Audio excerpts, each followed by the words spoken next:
Welcome to MN Automation Academy Automation PLC.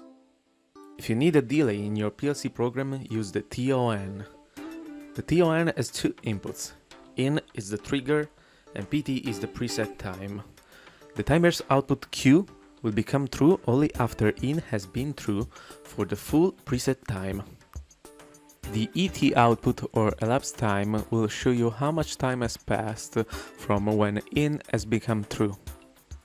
You most likely won't use this output in your code, but it can be useful for debugging timer operations.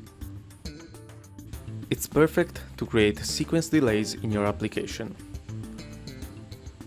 Just create a TON instance, call it in your PLC program, and use it in a state machine like this. If you're interested in more automation builds, interactive simulation exercises, or complete courses in industrial automation, please check out mnautomationacademy.com. Follow us on LinkedIn and YouTube for more updates.